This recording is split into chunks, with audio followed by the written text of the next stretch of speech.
Hi, my name is Jeff Ranke, Editorial Director of Manufacturing.net and Manufacturing Business Technology. Welcome to Security Breach. A great deal of cybersecurity attention, and rightfully so, is paid to the role of defending against and responding to outside attackers. However, just as important to establishing and reinforcing cyber plans is ensuring that internal vulnerabilities are not created or made easier to detect through systems, networks, and new technologies that are introduced to the industrial infrastructure, albeit with the best of intentions. However, the influx of handheld devices and mobile computing power can lead to the unintentional injection of numerous cybersecurity issues. One only needs to look at the history of the Stuxnet virus for proof of how something as simple as a USB stick can lead to massive and often unrepairable damage. To help lend some insight on such potential security issues is Todd Greenwald. He serves as the president of Heartland, a McHenry, Illinois-based company that works with the industrial sector to improve business operations through technology integration, process implementation, and network redesign. Heartland's specialties include wireless infrastructure, network security, mobile computing, automated data collection systems, and much more. Todd, thanks so much for joining us today. Kind of kicking things off here, when you look at the industrial enterprise from an overall security perspective, are there some systems that you see creeping up that are kind of consistently the most important ones to take a look at or do a little bit deeper dive on? Yeah, I mean, in our world at Heartland, we're a little bit more focused on pretty specific technology. So we focus with manufacturing, transportation, warehouse logistics, DC types of businesses. So in our front, one of the big areas is your network and what type of network you're running. Unfortunately, a lot of the supply chain world is going through a big transformation today to get caught up with the times. But at the same time, there's a lot of legacy systems that are running out there, and the network is one of those that is an area of, I'll call it abuse in a way. Yeah. But there's business that we work with that are running into situations on a security threat level that it maybe stemmed with a network that was just really old. There is that set it, forget it kind of mentality in some of the space. It works. It's a business purpose need. I'm just doing warehouse. I'm just doing picking in my warehouse, maybe, right? So the devices as well. So maybe your rugged mobile computer that you're scanning barcodes with, or your rugged terminal on your forklift, or maybe even a tablet. Those legacy systems as well tend to be an area that we kind of focus in on, just at Heartland, to kind of go, well, these are all things that could be risk points of causing security threats within the organization, because they're just not maybe really supported very long. So one of the things as well is also like print. So there's a lot of old barcode print types of technology out, even laser printers that are used to maybe create a pick order that might be, or even a packing list. Those are all things that, again, we're kind of keeping an eye on and thinking about what's the strategy on how we're going to ensure that those are looked at and validate, hey, are these secure or not? And then what are we going to do about the plan? So you mentioned supply chain. Obviously, there's a lot going on there, a lot more scrutiny for obvious reasons in the last couple of years. And one of the things you see a lot of investment in from the distribution center and supply chain and logistics is really an influx of mobile devices, smarter devices. Mobility is such a big part of the Industry 4.0 movement. As we see this influx of smarter, smaller mobile devices, what are some of the security concerns that you see there?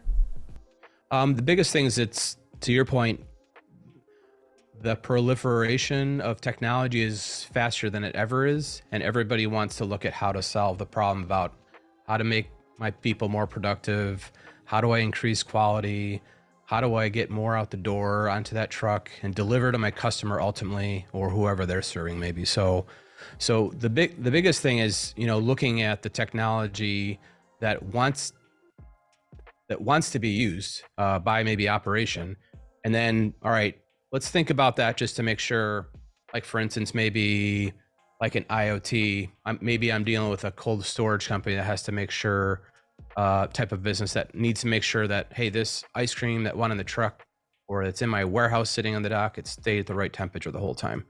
So the problem The problem is, well, we need to make sure maybe that dairy product needs to be at a certain temperature.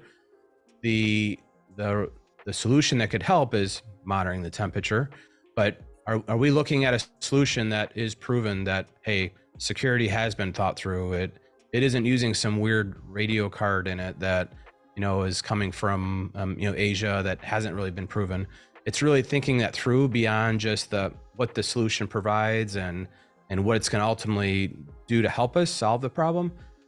There's that next step of like, well, let's look at how do we ensure it's secure, and that's an important step to make sure that is happening. It sometimes kind of gets overlooked. No, that's a huge point. I think that can't be overstated, really, because we are in such a hurry to implement this technology. We know all the benefits, but sometimes we do overlook sort of the blocking and tackling of it, if you will, to make sure it's going to work well and it's going to still keep us safe and secure as well, with all the data that's flowing through those smarter mobile devices. Yeah, and one of the things to add too is, if you look at operations, there, a lot of times it's like, hey, we need to get something going. Let's fail fast and see if it helps or not. And it might be started, they might start in, well, let's do a kind of pilot beta kind of a thing. But like I said earlier, the flow of the introduction of new technology, and just the one example I used around maybe temperature sensing, it's happening very quickly. There's everything from like robotics to wearable technology, even glass technology that's being introduced by a lot of different companies. We work with like Zebra Technologies pretty closely, or Honeywell, for instance, and they're very good. They're thinking through all this stuff, but there are some other, I'll call it second, third tier types of technology providers that, cool stuff, but what about what is it secure? And it's just to think about that step is the key thing, not to kind of beat that drum too much, but it is something that we see troublesome where companies get into something and we didn't really think about that step. So yeah, well, I think it kind of bleeds into one of the other things that I wanted to talk about here is when we look at, we're talking about cybersecurity, which is typically an IT type of topic. It shouldn't be, but it typically is. And then when you're talking a lot about from the operations side of things, which a lot of these technologies are such a big part, especially when you look at distribution centers and logistics providers. How are we doing in terms of breaking down some of those silos? There's always been turf wars on the plant floor and within the distribution center, but it's getting really so much more important for IT and OT to be talking to each other. What's your experience in working with folks? It hasn't changed. However, at the same time, the awareness is there, and in some organizations that are a little more mature or bigger on investing in the proper paths, they are kind of thinking that through a little bit better. Kind of starts from, like a CTO type of an individual, to be working with the CEO and working side by side. I think with the past couple of years, 3-4 years of the rapid kind of development, that's something that we're starting to see more interaction with. But at the same time, there still is that operation role kind of says, all right, we have a challenge. We need to think about how to move things better in the warehouse. And that's where sometimes that disconnect happens on not translating over to the IT team. The IT team gets stuck with supporting the technology. And there is that loop still is happening sometimes, in a lot of business that we see, but we serve everything from large types of supply chain businesses to mid-tier. As you get in the mid-tier, it's a little bit easier, types of size business. But it's the larger ones that we see. You would think they'd be the most mature in thinking this through, but sometimes that doesn't happen. So yeah, those turf battles seem to persist, it seems, in the bigger organizations. That's a great point. So we've talked a lot about a lot of bigger picture stuff here, Todd. Let's bring it home a little bit closer to home. Can you tell us a little bit more about what Heartland does and some of the things some of the folks that you're working with? Yeah, no, sure. I mean, we're focused on technology, like I said earlier, in the supply chain space. A little bit more focused on everything from the inventory types of technology for that DC receiving areas, as well as as you start to move out towards trucking, for how do you look at the trucks as more than just delivering, but also kind of delivering more value through the transportation side of life. We're all used to Amazon and Uber as to how we know when it's going to be there soon and it's arriving in 10 stops, and customers are pushing for this information to ensure that they have a good customer experience. At the end of the day, the most important thing that we really preach and focus on is technology. It seems like it's going to do really good things, is only as good as how well it works and how well it was thought through. So the final component is supporting it. So how do we make sure all these workers that are using, some device in their hand to go do picking routines for inventory? Well, if that network isn't stable and the device drops, the person is losing productivity. If the robot, it gets confused as to where it's at because it needs the network to maybe move around, now the robot gets stuck and it's not really helping. So the ongoing support and making sure the technology is working properly to monitor it, manage it, and make sure it's deployed properly. That's another area that we've been seeing a lot of traction. How we've been able to help businesses implement this technology and make sure that it's ongoing level, kind of working and flowing and tending what it was supposed to do from the get-go. So absolutely. And I would imagine that's got to get more complicated as more and more vendors get involved. Pick your catch term, if you want to call it the connected enterprise, smart manufacturing, industry 4.0, IoT, whatever. Very rarely are manufacturers only working with one company or one supplier. So maybe you can talk a little bit about some of the things to look out for when you are bringing in a lot of these different vendors. From a security perspective, what should the manufacturers kind of be aware of and implement in order to prevent some challenges down the road? The key thing for us that we're working on is providing that type of partnership where we're all working together and we're not sitting in our own little bubble and going and blaming each other and go, well, that's his fault, not mine. And that's his fault. And he's pointing back at me, maybe. It's very important that I think, and we've seen a lot of great interactions with our business that we serve, where they're actually bringing us in together and like saying, hey, this is what we're trying to solve here. How can Heartland help? And how can this provider help? And how are we all working together to kind of, to provide a better, level of support and service to that business. But getting back to the security front is thinking through all the way about, when you're going to implement something. Have we thought about doing a penetration test, which is looking for vulnerabilities when a new solution might be piloted? Let's test that out and make sure before we get too far over our skis. Is there something here that, we're noticing we implemented some sensor or some kind of technology that maybe there's a little bit of a risk. But it's working together with reducing any of the risk and making sure we validate that this is the right type of approach on that. So. No, it makes a lot of sense. I mean, you're really kind of talking too about breaking down those silos that we were just talking about and getting everybody working together. And it's refreshing to hear that these different suppliers, as well as the customer, the manufacturer, the DC, is embracing that. I think that is sort of a paradigm shift.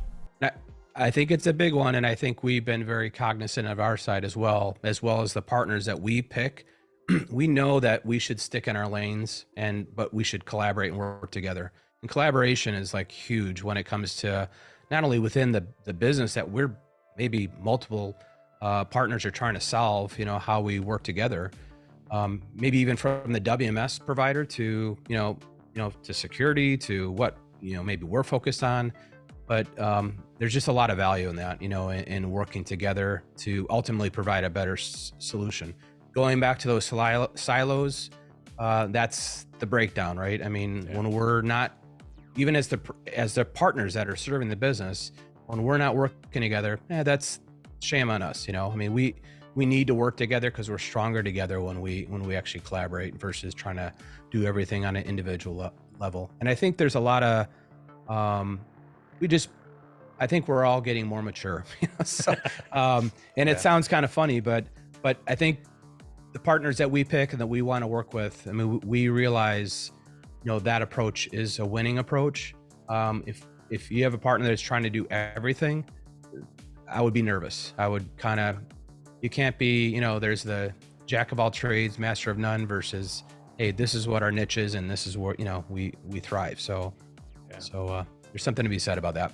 No, it makes a lot of sense. And it is something that the industry just has to embrace. We have to blur some of those lines, those territorial lines, and just realize we all just need to borrow from everybody's expertise to get things where we need to get them, which is hard. It's difficult for everybody, but...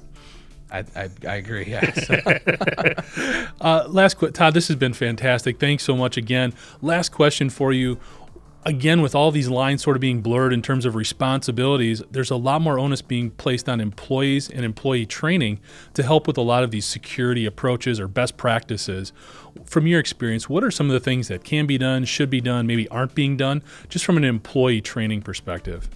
The key thing with that, though, is for them to be educated on, hey, if you are going to have a device that may have access to some kind of messaging types of solution, or it could be even just email, maybe, so we can communicate better with people. I mean, there is education around thinking about something like a phishing threat. It seems a little bit more still focused on the routine and what they do, but making sure people think about, if something seems suspicious, just think about it before you maybe do something. As the lakes of data and oceans of data, whatever you want to call it, grow, it becomes important to, make sure that we're thinking about looking for trends and different things that are happening around, maybe even utilizing machine learning, but it's taking the data and then bringing it back to the operations folks and saying, here's things that we're seeing, maybe some trend that, maybe we should be thinking about, why is someone have so many retries on trying to get into a computer in the warehouse? I'm not really sure what's going on here, but makes me feel like something's not right. And the other part too is there's a lot of on kind of, it's not even future, but there's a lot of things around even how people interface with entry points. Like maybe when I go to log in and I'm Todd and I go to log in and this is how I type, maybe on a computer sitting like out on the floor, you might type differently. And if I'm logged in the floor and then I walk away and now you jump on when I walk away, these are all different types of things that, we can educate each other, like, hey, make sure you log out of your computer when you walk away. Thanks, Todd. For more information on the work Heartland does, you can go to www.heartland-usa.com. Thanks for joining us today, and to catch up on past episodes, you can go to manufacturing.net, IEN.com, or mbtmag.com. You can also check Security Breach out wherever you get your podcasts, including Apple, Amazon, and Overcast. For Todd Greenwald, I'm Jeff Ranke, and this is Security Breach.